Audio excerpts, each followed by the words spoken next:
Umbanda é a única religião fundada no Brasil. Como sabemos, na série Revelações não costumamos falar de religião. Mas estamos sempre falando disso de maneira mais ou menos indireta e às vezes quase direta.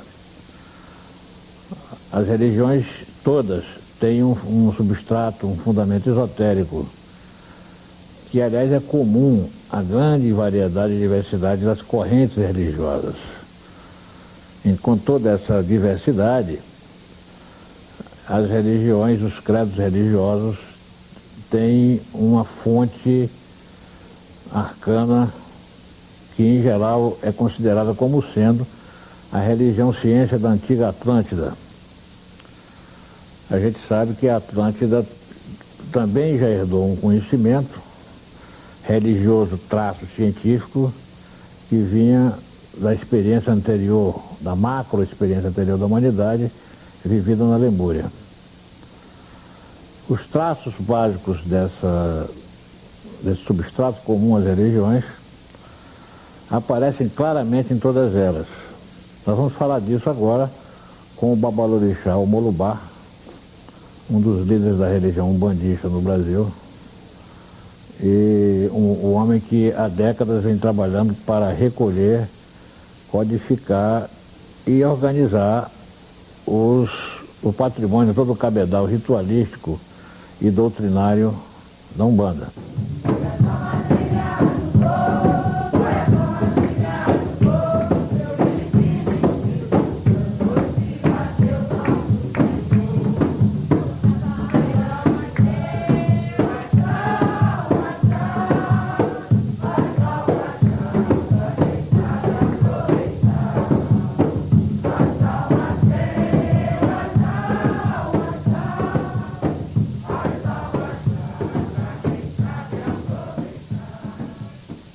Molubá, você é um sacerdote da Umbanda. O que é que significa isso exatamente?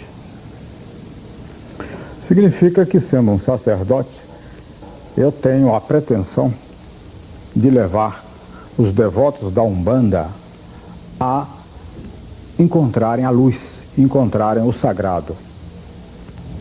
E também, junto com eles, percorrer esse caminho. Mas a Umbanda é uma religião, no meu entender, de muita gente, muito bonita, de muito valor, que não obstante sofre uma série de preconceitos. Você usou a palavra sagrado, o preconceito considera que a Umbanda lida com coisas que não são sagradas, né? Porque ela lida com os espíritos dos mortos, com manifestações dos desencarnados.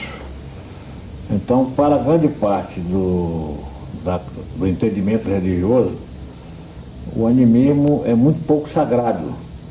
Como é que você, dentro dessa ótica predominante, como é que você conciliaria o conceito de sagrado com o conceito da religião umbanda, que é eminentemente prática, lida com terra a terra? Bem, o sagrado existe, independente do que sejam os seres humanos. Os seres humanos, eles têm a sua vivência no sagrado. Eles é que não têm sensibilidade para perceberem esse sagrado. A questão de plano, seja ele o plano físico ou o plano astral, nós vamos encontrar entes humanos, cuja ansiedade maior é encontrar esse desconhecido, é encontrar esse sagrado, esse divino. E essa é de grande importância para todos nós. A questão da Umbanda, ela se atém aos processos naturais daqueles que também naturalmente estão procurando, de certa forma, de certa maneira, de acordo com a circunstância, encontrar esse termo, né, que é a felicidade, encontrar o ser feliz.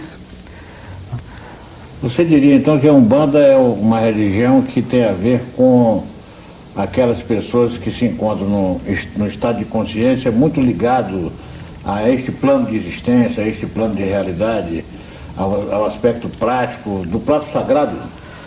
Não do próprio sagrado, mas do próprio viver, né?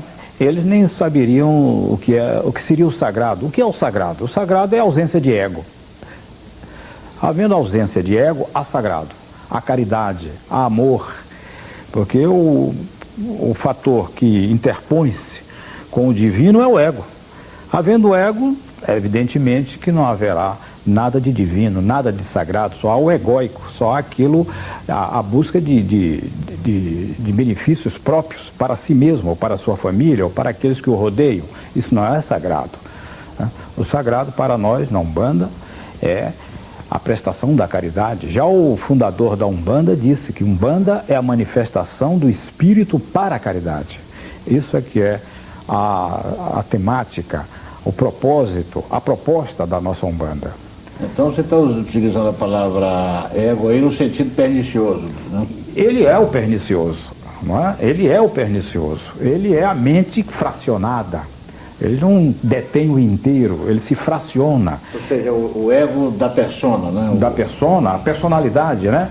E sendo personalidade são 200, 300 personalidades. Um homem tem muitas personalidades, personalidade como pai, como irmão, como avô, personalidade como patrão, personalidade como algoz, personalidade como vítima. E tudo isso constitui personalidades. O ideal seria que o indivíduo, nós percorrendo, encontrasse a sua individualidade, né? E da individualidade, aí sim, ele poderá partir para esse desconhecido. A individualidade como a realização de um outro ego, o ego interior, o ego interno. Não, como a abominação de todo o ego. Não há 2, 3, 4, há um ego. Ele está dormindo, mas ele é ego. Até nos sonhos ele ainda é ego, né? Ele só perde essa condição egóica quando ele está no sono sem sonhos, né? Aí ele amortece um pouco essa questão egóica. Bom, mas para entender bem o que você está dizendo, utilizando um pouco o vocabulário da psicologia de Jung, Jung distingue entre esse ego externo, que tem um compromisso, às vezes paralisante, às vezes mórbido, né? Difícil com a persona, e um outro ego que ele chama de self, que é o si mesmo. Você considera que existe essa dualidade, existe essa bipolaridade? Isso já é uma das, digamos assim, da função do ego, é sempre dividir. Ele já divide, né? Alto, baixo, claro, escuro, ele faz sempre a divisão. E o Jung não passa também, nos seus estudos, ele teve que fazer isto. Mas na verdade não há 2 egos, nem 3, só há um. É aquele que vem há 3, 4 milhões de anos como indivíduo. Nós não estamos abominando no sentido de dizer que o ego, para chegar ao ponto que está como rei nominal, não tivesse de ter essas espertezas, essas ardilosidades para chegar a esse ponto. Foi necessário, não é? É necessário que apenas esse ego tenha a coragem de se ver orgulhoso, de se ver invejoso, de se ver ambicioso, porque isso conduz sempre à destruição. E é o que é a sociedade de hoje. A sociedade de hoje nada mais é do que essa situação de um passar na frente do outro, na concorrência, né? Não há, na verdade, a fraternidade. Não existe isso. É muito interessante o que você está dizendo, porque uma das críticas mais comuns às religiões como a Umbanda, vamos falar especificamente da Umbanda, é justamente que ela lida com um material que são resíduos de personalidades, quer dizer, os eguns, aqueles que estão desencarnados, né? Exato, e, inclusive são até, de certa forma, são personalidades, mas que pela existência sofrida, pelas perseguições, eles já estão quase que individuais, eles já são indivíduos, não é? O Preto Velho, por exemplo, o Preto Velho, a sua tolerância, uma tolerância sem conivência, né? A sua paciência, aturar 500 anos deste país, né? Servindo, construindo, né? Lutando por ele. Haja visto que 70% dos soldados da Guerra do Paraguai eram negros, não é? A metalurgia chegou ao Brasil através dos negros, não foi os portugueses apenas conquistaram a terra, colonizaram a terra, administraram a terra, mas quem trabalhava mesmo era o negro, esse foi quem trabalhou, né? Então, tudo isso é um estado de ser, e muitos desses africanos vêm hoje, as suas almas baixam nos terreiros e vêm dar esse exemplo de dignidade, né? Eles não são intelectuais, não há erudição, o que há neles é a sabedoria. Nós também lidamos com os caboclos, e os caboclos, eles são aquela índole boa. O caboclo é aquele indivíduo que diz, eu gosto porque meu gosto é gostar. Então ele não gosta porque ele tem algum interesse, não há nenhuma especulação no seu gostar. E isso é que nós da sociedade de consumo temos que aprender. Porque senão não chegaremos nunca à fraternidade. Poderemos falar em fraternidade, poderemos falar em paz, mas não estamos em paz nem conosco mesmos. E esses indivíduos rudes, nos terreiros, chegam e dão essa mensagem. Uma mensagem difícil para os dias de hoje, né? Mas cada um que assimile, procure assimilar, porque é essa assimilação que poderá levar o indivíduo a caminho da luz. Né? Muito bem. Sua exposição está muito clara, você é um filósofo, talvez mais do que um sacerdote, né? E um filósofo com a sua profundidade bastante desenvolvida, né? Mas eu quero te fazer uma pergunta, ainda nessa linha. Como é que fica, nessa ordem de ideias que você tão bem coloca, a questão da mediunidade? Não existe aí uma certa promiscuidade de egos quando um médium se torna cavalo, se torna instrumento, veículo de uma outra persona? Bem, nós, na verdade, nossa sociedade, nada faz do que incorporar o que a classe dominante manda e comanda, não é isso? E, no entanto, a mediunidade é um fator, é uma faculdade, e essa faculdade psíquica, em que essas energias chegam ao indivíduo, aquilo é nato, é orgânico, e eles então têm essa possibilidade de se comunicar com o plano astral, com a crosta terrestre. E é nessa crosta terrestre que nós vamos encontrar mais ou menos 1 milhão de pessoas que estão agregadas à Umbanda. São pretos velhos, caboclos, boiadeiros, exus, pombagiras, toda essa gente. E essa gente tem alguma coisa para fazer por nós. Podem nos ajudar muito e estão ajudando muito. Agora, eu não sei se a classe dominante, que também incorpora através da televisão, através do rádio, através dos produtos inúteis para se consumir, isso é uma incorporação também que só traz doença. Né? Muitos desses alimentos que aí chegam e são praticamente sugeridos, né? Que a comunicação é para isso, a propaganda é para isso, só nos fazem mal.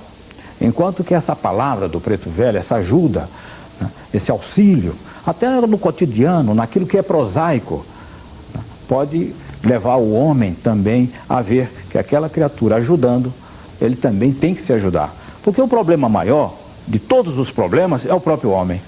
Ele é quem é o causador, ele é que é realmente, né, o iniciador de toda a sua problemática. E quando ele encontra alguém para resolver o seu problema, no fundo vai causar outro problema. Daí tem o Jung, tem o Freud, tudo isso, mas os problemas continuam, e continuam sempre a longo tempo. E já essa psicologia, essa ajuda que é dada exemplarmente pelo preto velho, pelo caboclo, né, é feita ombro a ombro, lidando com os reveses da própria sociedade. O Exu, na sua esperteza de ajudar o indivíduo a sair de alguns dos seus problemas. Mas eu quero lhe dizer, meu amigo Miguel Borges, de que o problema maior, e isso os pretos velhos sabem, ainda é o próprio homem. Ele hoje chega no terreiro, quer resolver um problema de emprego. E consegue o emprego. Daqui a pouco ele já quer o emprego do seu próprio chefe, né? Daquela pessoa que ele está auxiliando. E depois consegue. Mas daqui a pouco ele já quer o do chefe. E aí então o preto velho abre os olhos dele, né, para dizer que ele deve se contentar com aquilo que ele pode fazer dentro da sua competência. Né? Porque é justo, é fundamental que todos se vistam, que todos tenham sua casa, que todos se alimentem. E nós estamos vendo que essa incorporação dominante através dos governos brasileiros, né, tem sido lamentável, porque o nosso operário ganha 1/10, né, do que ganha um trabalhador europeu ou americano. 1/10 até muitas vezes. Às vezes, exatamente. Mas me diga uma coisa, o que é que nos garante que nos terreiros, nos templos de Umbanda, não vai baixar um espírito que não esteja nesse nível de consciência?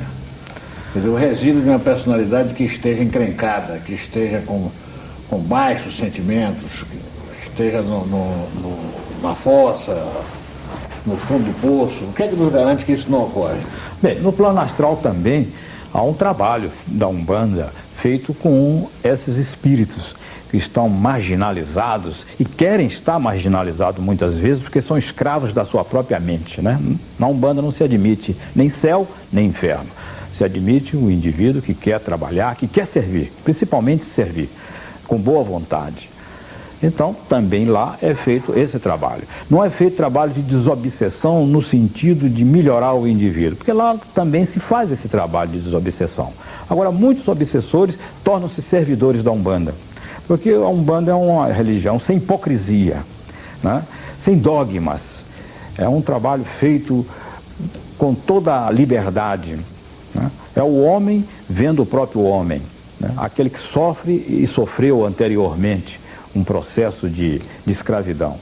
E isso nós vemos na Umbanda. Eu estou sabendo através de você mesmo, você me informou, que nessa sua viagem ao México, você foi solicitado por aqueles que o convidaram para lá ir, a levar um Exu. Como é que é isso? Como é que funciona essa coisa? Bem, funciona da seguinte forma.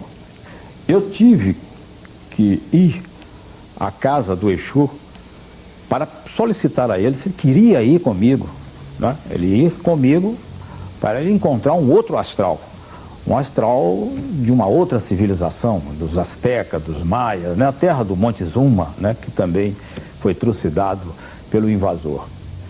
Mas fui até o Exu e o Exu se comprometeu a viajar comigo. Porque eu, sendo médium, eu iria captar alguns personagens do astral do local onde eu fosse. Mas com ele não, eu tenho uma intimidade com esse Exu de mais de 30 anos. E ele também vai comigo para podermos ver, trabalhar. Eu vou fazer algumas palestras, dar um curso, mas provavelmente haverá alguma coisa que seja solicitado. Vou levar jogo de búzios, e você sabe que o jogo de búzios é um jogo que ninguém adivinha, apenas tem a informação. E ele vai procurar esta informação. Vai ser difícil para ele um pouco, por causa da língua, né? O português ou o espanhol.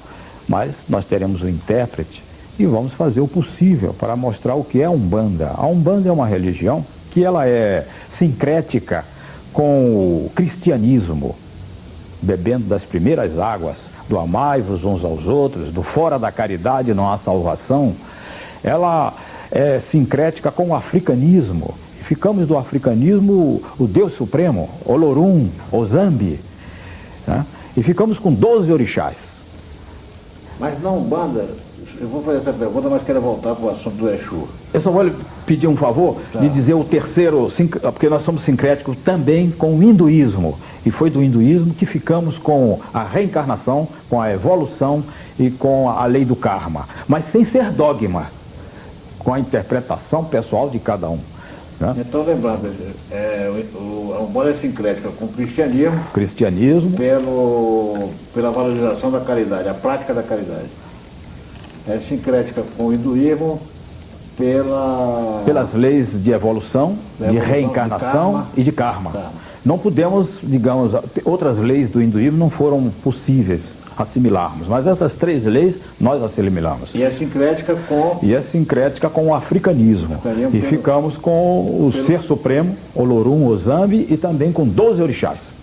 Porque no africanismo vamos encontrar mais de 100 e poucos orixás, né? Bom, e pelo culto, pela evocação também dos espíritos dos desencarnados, né? Bem, isso aí foi uma circunstância que nos aproximou da influência com o kardecismo, porque lá também se processa o mediunismo.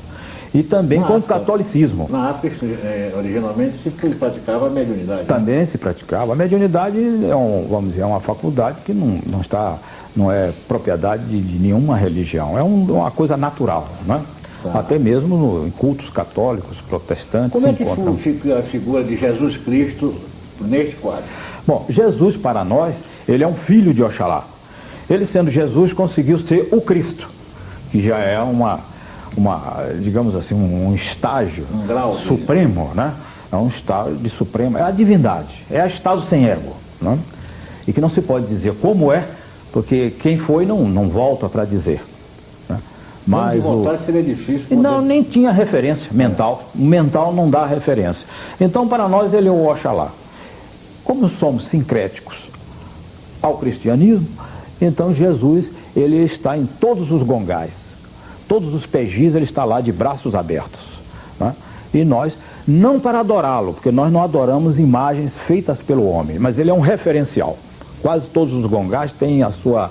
Ele está de encontro ao Oriente. Ele tampouco se manifesta nos ritos, né? Ele nem poderia, não né? se incorpora. Não, se incorpora porque aquele que chega a essa divindade de Cristo, ou de Orixá, né? Ou Dévico, ele não pode mais, de forma alguma. Ele já está no todo. Ele já está no todo, ele já está completamente integrado. Né? Mas, Molubá, você tem um nível de informação muito extenso e muito aprofundado. Será que os sacerdotes de Umbanda em geral, sacerdotes e sacerdotisas, têm um nível de informação que você demonstra ter? Bem, nós tivemos um período de 1908, que foi a data da fundação da Umbanda.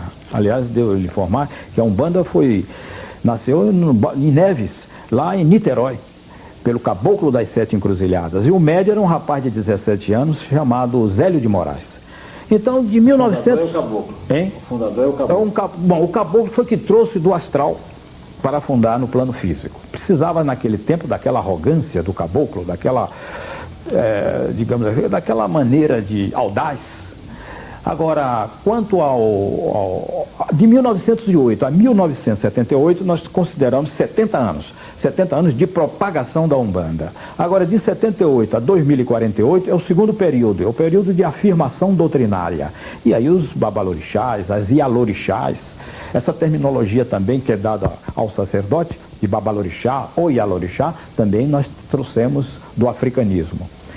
E então, eles agora já estão procurando, né, a estudar, a aprender, porque eles veem a necessidade. A religião não é uma coisa estática, ela é dinâmica. Então, e eles também estão aprendendo. Há uma valorização do substrato, da substância esotérica da... Sem dúvida, a parte esotérica da Umbanda, né, que é na Umbanda não existe Umbanda esotérica. O que existe é esoterismo na Umbanda. Sim, todas as religiões têm de algum modo esse fundo esotérico que perpassa por todas, né? Perfeitamente. De alguma forma comum a todas, né? Perfeitamente. Mas é que acontece que há algum tempo passaram a querer denominar Umbanda assim, Umbanda esotérica. O outro dizia Umbanda branca, o outro dizia Umbanda no Jeju, Umbanda no Angola, Umbanda traçada.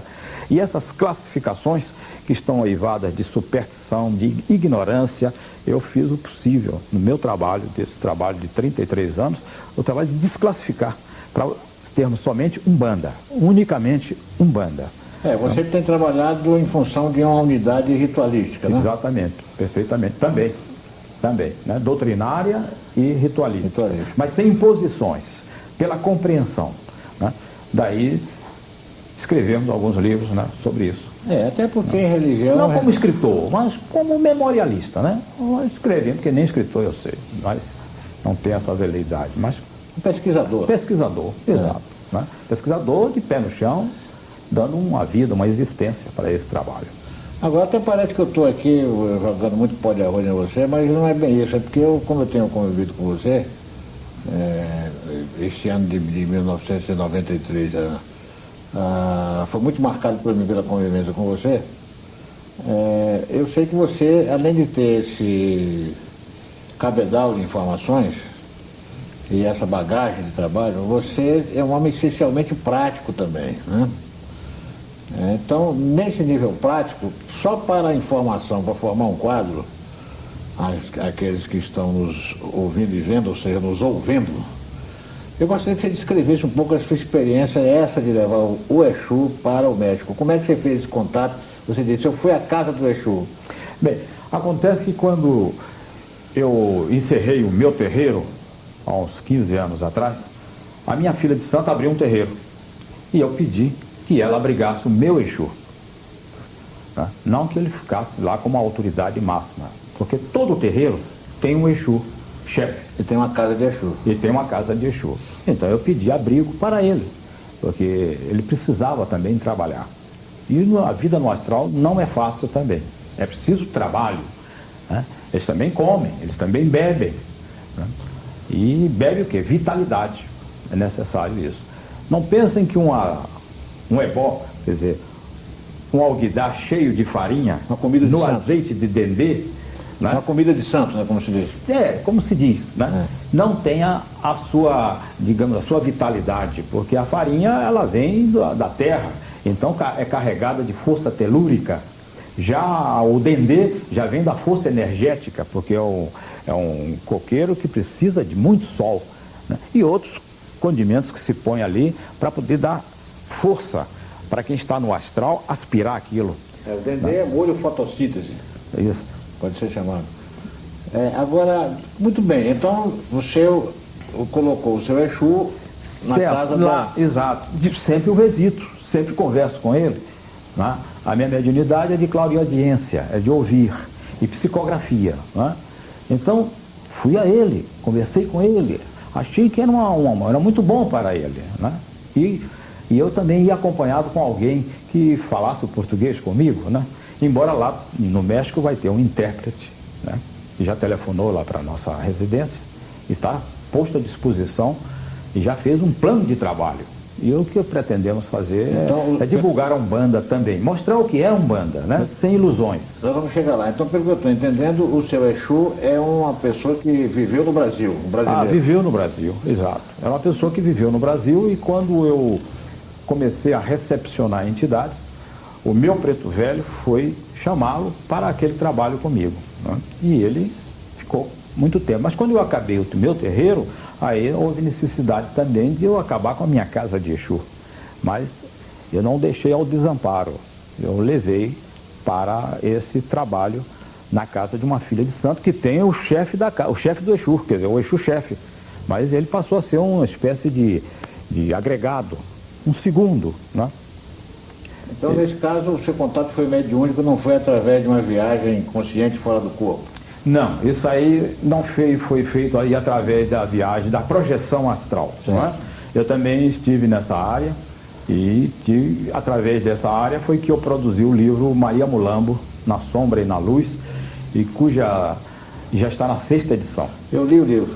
Está na 6ª edição. Ali foi uma experiência, né, que eu também precisava, eu necessitava. E você, para pesquisar, não só tem que pesquisar no plano físico, mas também no plano astral. E eu não poderia ficar somente no que eu ouvia, né, na informação do que eu ouvia, nem do que escrevia. Havia uma necessidade de levar a minha alma também ao plano astral. Você queria colher informação diretamente?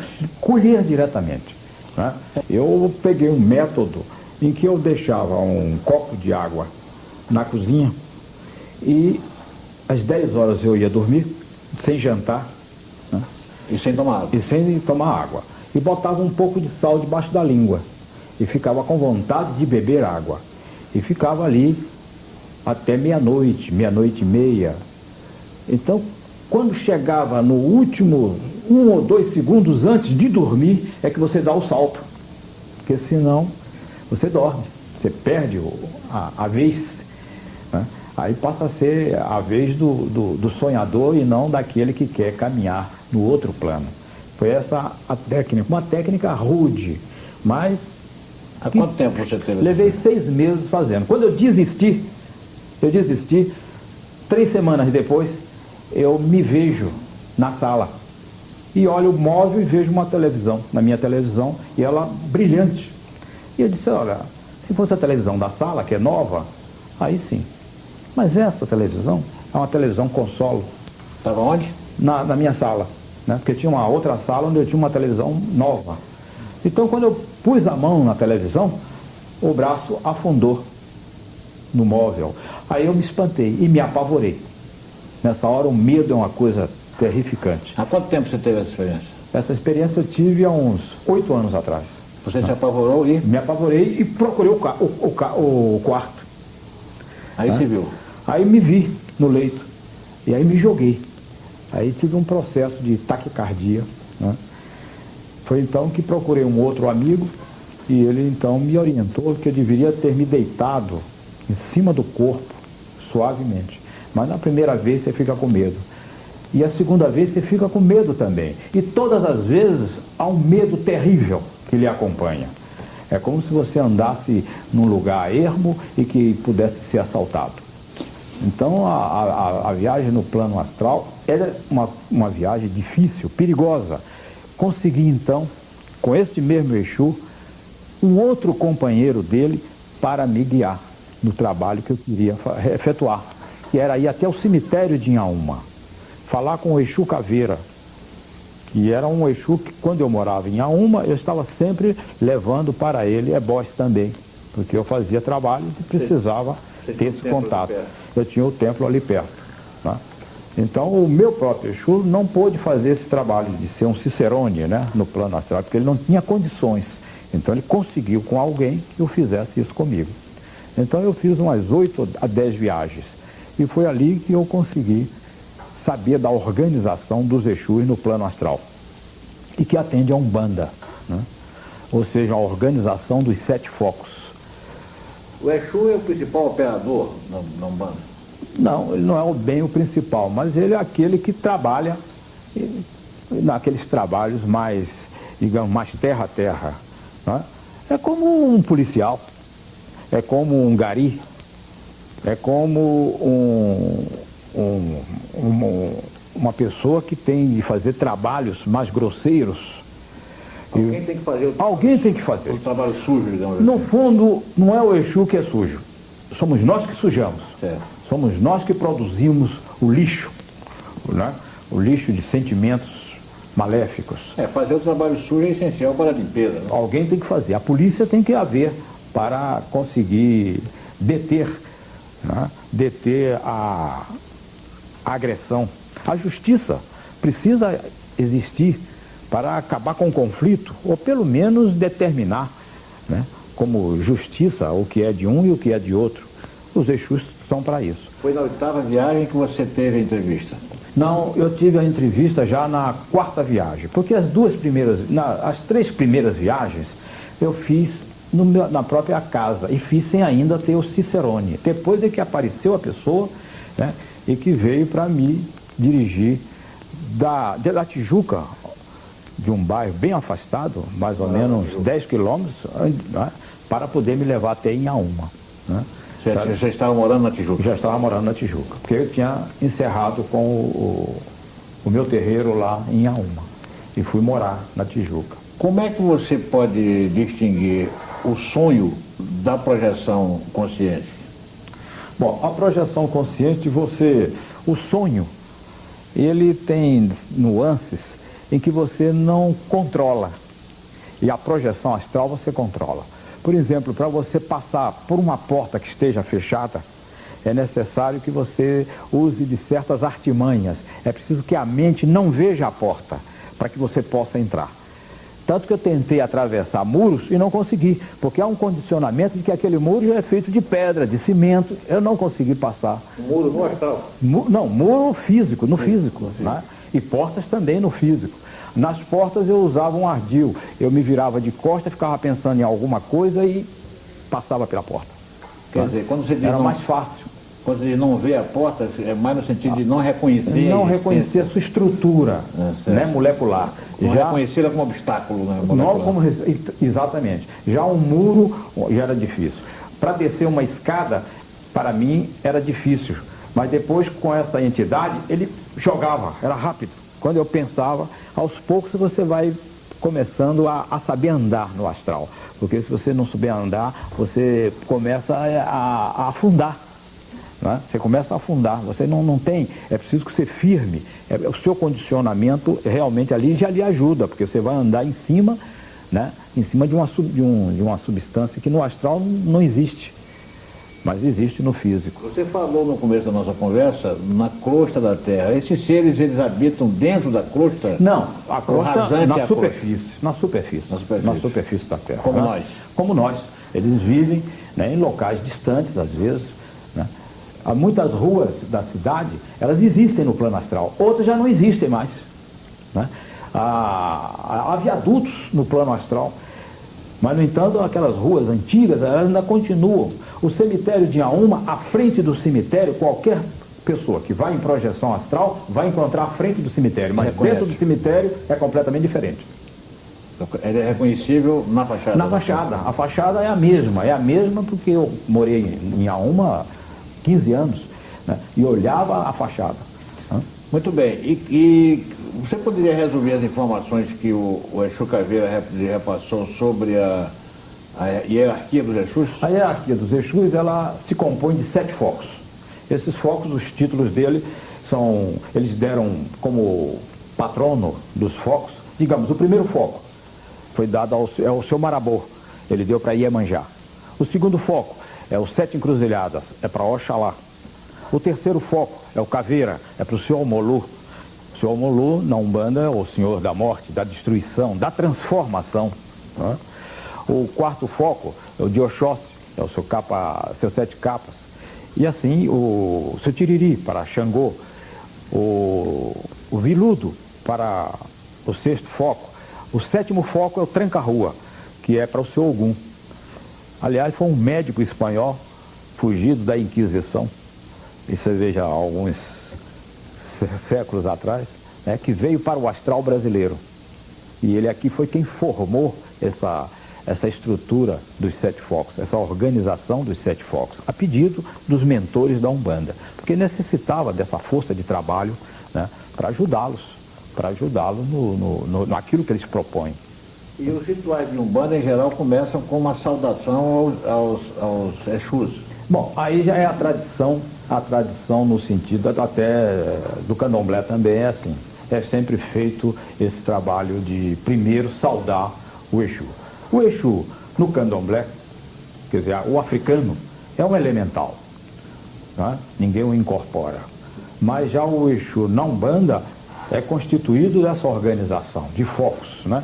Em que trabalham indivíduos que aqui foram médicos, advogados, pegou as minorias também, minoria cigana, a minoria, digamos, dessas prostitutas também, porque você sabe que no século passado e até princípio desse, a moça era posta na rua se perdesse a virgindade, e muitas delas morreram e não encontraram também no astral acolhimento do credo, nesse caso, credo católico.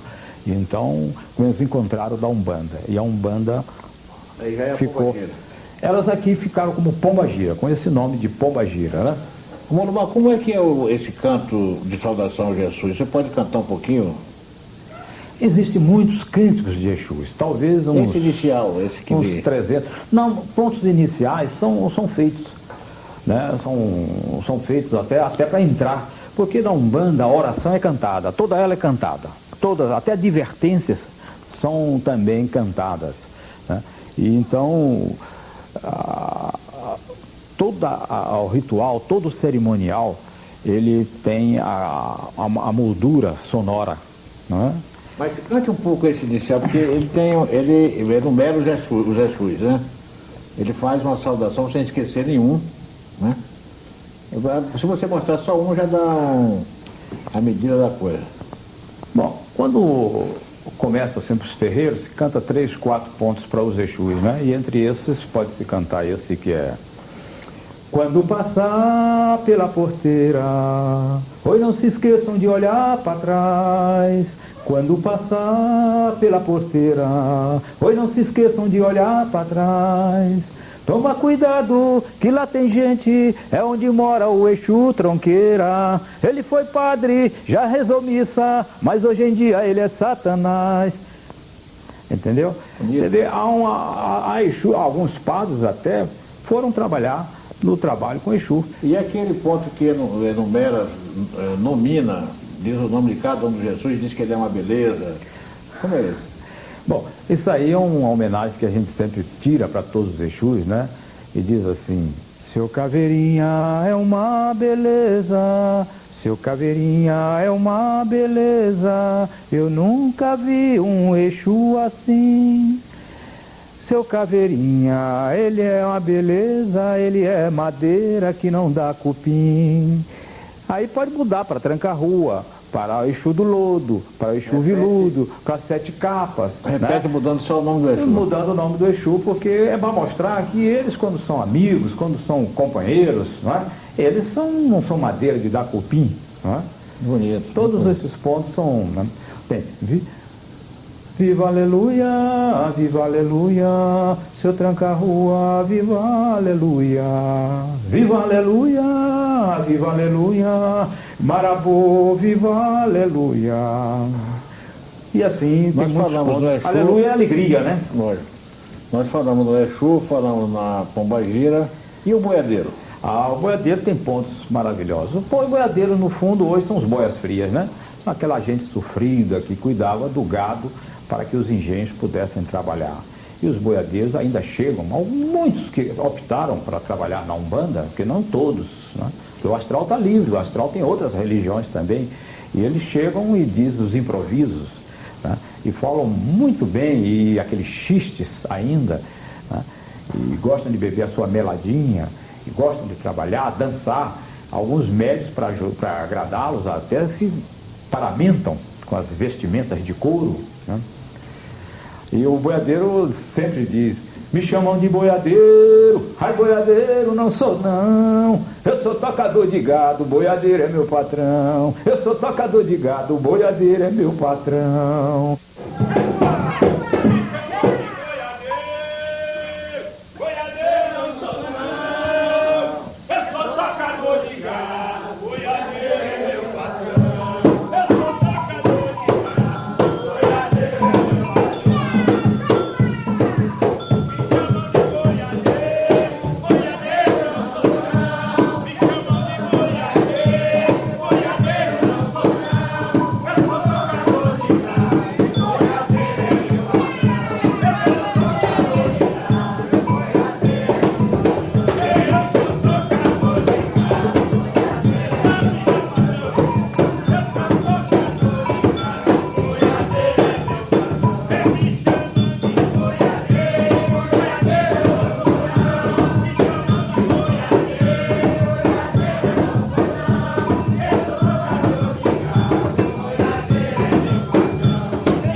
Na verdade, quer dizer que ele é um tocador de gado, é tocador de alma. Ele se distingue socialmente. Mas o boiadeiro é o patrão dele, é o maior, é o Zambi, né? É Zambi, é Olorum. Não será uma distinção social também? Ele se coloca socialmente? No início parecia, mas na verdade não é. Eles já estão fora dessa questão, desse limite imposto aí pela sociedade de classes. É por isso que eles são atrevidos, né? Eles são audazes. E eles podem dizer o que quiserem, porque ninguém os vai afetar mais, né? Eles não precisam mais do patronato, né? Eles não estão subjugados como estão os nossos boias frias. Diga uma coisa, como é que é o sexo desse universo? O sexo desse universo ainda é atuante. O sexo existe, porque é um desejo. E eles estão no mundo do desejo, no plano dos desejos. Então o sexo ainda é, né, constituído aí de homem, mulher e namoros, né? Sem dúvida que eu tenho a impressão que algumas dessas criaturas que chegaram a esse estado de compreensão compreendem que o sexo é somente sexo e não aquilo que se pensa do sexo, não é? Porque o que se faz de pior sobre o sexo é pensar nele. E para isso nós já temos os profissionais editando revistas eróticas, vídeos eróticos e etc. No fundo, o homem tem essa necessidade. O sexo é uma coisa glandular, né? É uma necessidade, é uma exigência glandular. E é um dado feita para a procriação, né? Um dado biológico, né? E é bom que haja sexo entre aquelas pessoas que são afetivas, que se gostam. É um complemento, né? Pelas informações que eu tenho colhido, no astral parece que há sexo, mas não há reprodução. Não há reprodução, não há geração. Só se nasce uma vez, né? Lá não há essa possibilidade de... As crianças que existem lá são aquelas que desencarnam cedo aqui. Mas há reencarnação. Bem, a reencarnação na Umbanda não é um dogma, como acontece, por exemplo, no Espiritismo. É um dogma reencarnar. Na Umbanda pode-se aceitar a reencarnação do ego, que vai e volta, e então a reencarnação cromossômica. Eu, digamos assim, eu serei a reencarnação dos meus pais, dos meus avós, bisavós, tetravós, e reencarnarei nos meus filhos, netos, bisnetos. Reencarnação pelo código genético. Pelo código genético, exatamente. Esse é o que nós podemos... esse é científico. Um Exu desses notáveis, né, um Exu de alta hierarquia, ele não vai reencarnar. Eu não sei, porque a vida no astral, daquilo que eu colhi, são 800 anos, é a média de vida. Então eu não vejo essa reencarnação como se pensa que fosse um ioiô, né? Vai e volta, não, você precisa levar 800 anos. E tem uma coisa, lá não se morre de doenças, não há morte por acidentes, há longos tratamentos, isso sim, mas não há morte, como acontece aqui, que pessoas jovens já morrem. Né? Mas há uma espécie de solução daquela entidade, um desaparecimento assim. Se ele resolve os seus problemas, as suas encrencas, resolve aquilo que tem para resolver, ele deve não precisar mais estar nesse plano, acredito.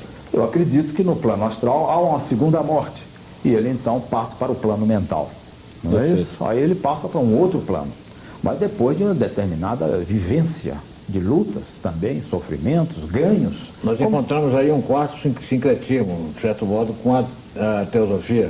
Bem, e chegamos aí também aos fundamentos da Umbanda, a teologia da Umbanda. A verdade não é, digamos assim, um patrimônio de nenhuma dessas correntes.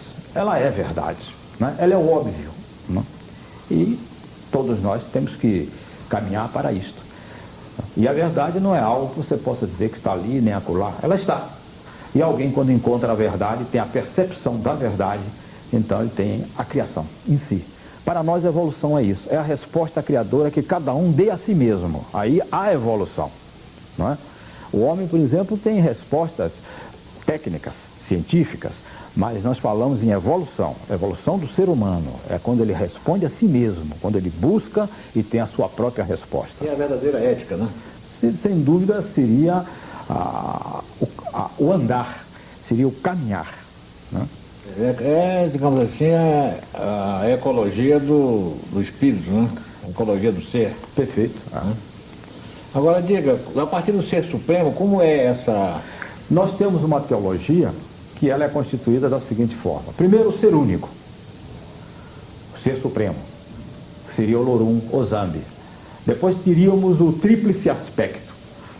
Digamos aqui no Ocidente, as religiões cristãs têm o Pai, Filho e Espírito Santo. Nós temos energia, vida e consciência. Depois temos as 7 progressões evolutivas, que se constituem nas 7 linhas da Umbanda. Depois vamos encontrar os 7 raios, vamos encontrar o credo, vamos encontrar os sacramentos, vamos encontrar os rituais de terreiro e as romarias e também a iniciação, onde se forma o sacerdote. Nas 7 linhas da Umbanda, ô Borges, eu gostaria de falar sobre uma linha das encarnações humanas e divinas. A Umbanda considera como encarnação humana aquela personalidade ainda, mas que está, digamos assim, disposta a viver com os seus semelhantes, dando a seus semelhantes tudo que eles possam oferecer, daquilo que eles conseguiram auferir mentalmente, como um Dr. Seib, não é? Como um Dr. Seib, como uma Teresa de Calcutá, como uma Irmã Dulce, como um Francisco Cândido Xavier, como a Madame Curie, que são pessoas que trouxeram, mesmo até cientistas, mas trabalharam para a humanidade. Essas para nós as encarnações humanas. E as encarnações divinas nós consideramos como um Jesus, um Buda, um Ramana, um Ramakrishna, um Krishnamurti. São pessoas que tiveram o divino. Que a teologia chama de avatares. Chama avatares, né? Encarnações do espírito de verdade. E temos a 7ª linha de Umbanda, que é a linha dos devas, ou seja, a linha dos orixás, né? A primeira linha de Umbanda é a linha dos devotos, a segunda linha, a linha dos sacerdotes, a terceira linha, a linha das almas, temos a 4ª linha da magia, a 5ª linha do Oriente, a 6ª linha, eu repito, a linha das encarnações humanas e divinas, e a 7ª linha, a linha dos orixás. Na linha da magia, que fascina muitas pessoas e a qual elas recorrem frequentemente, como é que funciona? A nossa magia, a magia que a Umbanda usa, é a magia natural, também conhecida entre os magistas como a magia folclórica. Normalmente é a magia usamos também a magia mimética, a magia da imitação. Daí as nossas danças, quando dançamos, estamos sempre imitando aquela divindade que nós julgamos que tenha toda uma atividade. Por exemplo, quando se dança para Iemanjá, se dança com as mãos, né, como se estivesse com as ondas. Quando se dança para Oxum, é como se estivesse com a água doce, trazendo para si. né? Quando se dança para Ogum, é como se tivesse uma espada para lutar. Eu desejo dizer... Faz essa imitação também no caso da alma. Quer dizer, quando se dança para o preto velho, se faz o preto velho. Ele tem a sua dança. E toda essa composição de gestos, tudo isso produz a magia. A música é fundamental. A música, a vibração é fundamental, os atabaques são fundamentais. A percussão, o agogô, digamos assim, o chocalho, tudo que dê percussão, harmônica. Né? Porque, na verdade... que vibra no emocional, né? Que vibra no emocional da pessoa e faz resgatar até o seu lado atávico, não é? O seu lado atávico. Os seus 200, 300, 400 anos de existência, de toda aquela, digamos assim, de toda aquela consciência coletiva do indivíduo, né? Que ele traz, que ele detém também.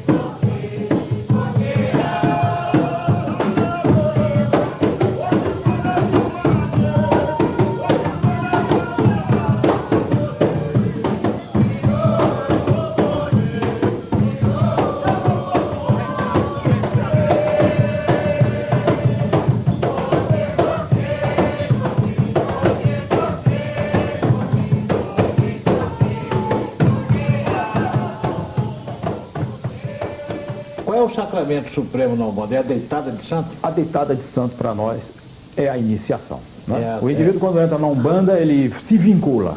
Ele faz uma deitada de 6 horas e se vincula. Depois vem a segunda obrigação, que é a obrigação de Exu e o Amaci. A terceira é a mesa de Oxalá. É uma ceia de Oxalá. Né? Essas são compulsórias, essas são necessárias. E aí é dali que nascem as guias. É dessas obrigações que vão nascer as guias. A guia dos orixás só podem nascer, só pode se usar quando se fez a deitada para os orixás. Aí ele se torna um fiel da Umbanda. Aí ele é um devoto. Né? Um devoto da Umbanda, um fiel da Umbanda. Agora, ele faz até o Oxalá. Se ele quiser, ou se os seus guias desejarem, né, insistirem, ele então fará a deitada dos 2 orixás. E depois então fará a deitada sacerdotal. Não há imposição de ninguém para que ninguém seja sacerdote. É os seus guias ou a própria pessoa que tem vocação, quer ser sacerdote na Umbanda. É evidente que para ser sacerdote na Umbanda necessita que tenha mediunidade intuitiva, clareaudiência, incorporativa. Né? Nós filmamos esse ritual da deitada sacerdotal, estamos mostrando algumas cenas. Perfeito, algumas cenas em que você vê a levantada, o lado exotérico. Porque o lado esotérico ficou nos 3 dias em que a pessoa ficou deitada, né? Ficou na sua penitência. Agora, o lado exotérico, que já é uma festa, né? Mais um que vem ser sacerdote, que vem trabalhar pelo culto, você pode ver nas imagens que estão sendo expostas. Agora, detendo-nos um pouco na questão da magia, acho que teremos uma oportunidade de entender melhor essa religião. Na Umbanda não se faz sacrifício cruento, não se sacrificam animais. Não sacrifício. As comidas são secas, né? Comidas secas. E são de origem vegetal, em geral? Frutas, flores, ervas, né? Perfumes, tudo isso se usa. As comidas secas que eu falo são as farofas. Né? O sacerdote ele não há o Axogum na Umbanda, né? O Axogum no sentido de matar, de sacrificar. Essa é uma das distinções em relação ao candomblé. Uma das distinções. Como é que se distinguiria a Umbanda do candomblé? Bom, eu distingo, por exemplo, os orixás. Na Umbanda é a essência. Quando nós falamos de Ogum, e que ele é demandador, que ele é o guerreiro, né? Que ele é o vencedor de demandas, nós estamos falando que Ogum é o vencedor de demandas, nossas inferioridades. Né? Nós temos que combater as nossas inferioridades. O orixá não está para nós, mas por nós. Então, quando nós falamos em Xangô, o Senhor da Justiça, não adianta pedir justiça para mim a Xangô, porque Xangô é equânime, O que nós temos que aprender com o Xangô é isso, é que ele é equânime, é que ele é justo. E para ser justo é preciso que não tenha o ego acima de tudo, né? É preciso que eu veja o outro e não a mim mesmo. Nesse caso, o devoto é o seu próprio juiz. Ele é o próprio juiz, o seu próprio promotor. Ele não precisa se julgar, porque quando você se julga, você cai em estado de depressão, não é? Porque você está se julgando. E quase sempre, no fundo, quando você não cai em depressão, você vai se justificar. O homem não precisa, para se ver, querer se ver livre do ciúme, da inveja, do orgulho. É preciso que ele veja primeiro. Nós não vemos isso. Nós vemos o ciúme, a inveja, o orgulho dos outros, mas nós não vemos o nosso. E quando vemos o nosso orgulho, nós vemos a nossa infantilidade. Bom, nesse sentido ele está se julgando, nesse sentido, né? Como? Nesse sentido ele está se julgando, ele está se autoavaliando. Bom, ele precisa ver primeiro. Está se reconhecendo. Ele está se vendo, né? Ele está se vendo, não está se condenando, porque não precisa se condenar. Né? Não há necessidade de se condenar. É preciso apenas que ele veja. Um juiz também pode absolver, né? Como? Um juiz também pode absolver. Bem, o juiz quase sempre pretende a absolvição, né? É. Mas aí nós estamos frente à vida, frente a Xangô. Né? E frente a Xangô, quando se encontra a luz, as sombras desaparecem. Não há mais julgamento, porque o importante é ver a luz. Na Umbanda, no ritual de Umbanda, o orixá não se manifesta. Não se manifesta. Ao contrário do candomblé. Ao contrário do candomblé. O que acontece é que os devotos do plano astral, daquele orixá, daquela força cósmica, daquela força que digamos assim, que está manifestada no plano físico, astral e mental, então os devotos também incorporam nos médios, tanto que eles não falam. Tá? Digamos, Iemanjá. Iemanjá está em todos nós. Nós temos 70% de água, através da lágrima, do suor. Então o que você está dizendo é que há certos médiuns, certos devotos que têm a sua tônica mais ligada a este ou aquele orixá e que de certo modo podem representá-lo no ritual. Nós temos todos os orixás em nós. Agora, prepondera no mundo da mente sempre os opostos, 2 orixás. Então na Umbanda só existe convencionalmente um orixá masculino e um orixá feminino, porque é evidente que orixá não tem sexo, né? É uma força da natureza, é uma força dévica, não há digamos assim, sexo, não há nada. Não há culto ao panteão de orixás? Nós cultuamos aos orixás. Você falou 2. Você me confundiu agora. Aquele médium, ele só tem os 2 orixás preponderantes. Ele tem todos os orixás em si. Né? Ele pode ser filho da Oxum com Ogum, mas ele também tem a Iemanjá, ele tem todos os orixás e estão em nós. E outra distinção em relação ao candomblé é que no candomblé não há o Egum, a evocação ao espírito. Não há o trabalho com Egum, quer dizer, não há o mediunismo, né? Há talvez ali, o candomblé. Não há mediunidade no candomblé. Não há mediunidade no candomblé, né? E se há, é porque são médios que ali estão e, de alguma forma, vão buscar o emprego dessa mediunidade, porque muita gente que está no candomblé saiu da Umbanda. No candomblé não se cultua o Egum, quer dizer, o desencarnado, né? A alma, né? Especificamente, eles até cultuam. Há um culto na África e agora na ilha de Itaparica, agora não, sempre teve na ilha de Itaparica o culto dos Eguns. Sim, né? existe um Papai Egum. Né? Mas o culto nigeriano que vai fundo nisso aí, né? Exato. Mas o nosso candomblé, ele não tem essa intimidade com esse plano astral assim, sendo eles incorporando, eles não fazem isso. Né? Agora, voltando ao aspecto mágico, né? Se fala muito na existência de linhas de trabalho mágico que às vezes são pesadas, trabalham no plano do malefício, fala-se na quimbanda como sendo uma coisa distinta da Umbanda. Você gostaria de explicar isso? Bem, na verdade não há instituições, não há templos, não há ajuntamentos que se possa dar o nome de quimbanda. No entanto, tem muitos indivíduos que dizem ser umbandistas e são quimbandeiros, porque estão fazendo mal, por ignorância, não é?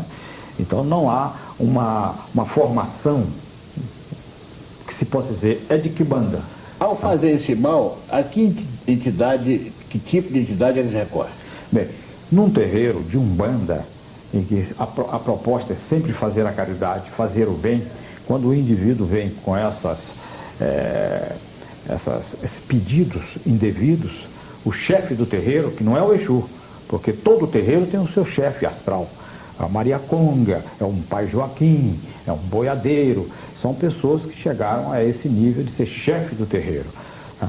E subalternos a eles estão os Exus. Então os Exus não podem fazer nada sem que haja uma consulta a essas entidades que são chefes. E normalmente na Umbanda é normal, não se aceita esses trabalhos de se tirar a vida de ninguém, né? De se separar ninguém, mas de juntar, isso sim, né? Mas de procurar perseguir, obsidiar, mas tirar obsessores.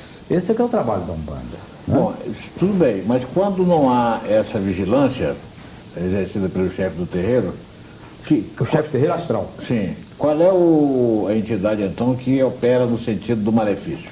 São indivíduos turbas que existem no astral, violentas, ignorantes. Chamados quiumbas, né? Quiumbas. Não, os quiumbas também. Mas acontece que todos os Exus, eles também trabalham com os quiumbas. São pessoas desclassificadas e alguns até classificados. Alguns querem entrar na organização e muitos entram na organização. Dos Exus. Dos Exus, passam também a entrar na organização dos Exus. Quando eu estive no plano astral, fiquei sabendo que de 21 em 21 anos é feita uma promoção. Né? Porque os Exus, eles têm o Exu-chefe, tem o subchefe, tem o lugar-tenente, tem os Exus de primeira categoria, que não trabalham nos terreiros, mas tomam conta de redutos. Tem os de segunda categoria, alguns desses trabalham nos terreiros, e os de terceira categoria, que é o que trabalham nos terreiros. Então os quimbandeiros trabalham com os bandidos do astral? Eles trabalham com bandidos, com marginais, algumas vezes também nem trabalham, porque as pessoas, elas são muito, psicologicamente, muito desguarnecidas. E se você deixar um trabalho na porta de alguém, ela pensa que já está, que ali tem magia, que ali tem trabalho. Ela psicologicamente se enfeitiça. A autossugestão. Né? A autossugestão. E isso acontece em 80% dos trabalhos. Né? Desses trabalhos feitos para prejudicar o semelhante. Você pode dar uma ideia prática de como seria uma operação mágica? Alguém chega a um terreiro com um problema de discórdia da família ou de desemprego, como é que se operaria magicamente? Arranjar emprego hoje em dia é muito difícil também no astral, muito difícil, porque é preciso que a pessoa também tenha competência, a pessoa esteja lá presente para poder trabalhar, arranjar o seu emprego. E muitas vezes então há uma possibilidade, porque ninguém vai prejudicar ninguém por aquele, mas há uma possibilidade de levar alguém ao trabalho solicitado, não é? E eu estou me referindo a esse plano. A questão de empregos, né? É. Agora, de doenças, há muitas formas de se ajudar a pessoa no plano astral. Mas trabalha com o quê? Com ervas, com pedras? Com ervas, né? Trabalha-se no etérico da pessoa. Isso é feito na parte etérica da pessoa.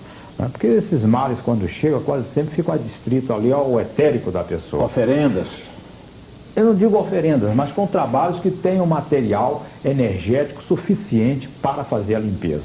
Um preto velho que esteja cachimbando, fumando e passando esse fumo para a aura da pessoa, para o etérico da pessoa, ele está utilizando uma força do fumo, que também tem a sua força constituída pela terra, né, telúrica. E há também os passes. Os passes, de certa forma, também ajudam muito, mas não suficientemente, como os banhos também, que tem que ser feitos, né, de determinadas ervas, porque tem ervas que são feitas para descarrego, outras ervas são feitas para vitalização, assim como é o caso das defumações também, que são feitas para descarregar o ambiente e também para energizar o ambiente. Né? E dá-se o caso de cumprir obrigações, por exemplo, na boca da mata, coisas assim?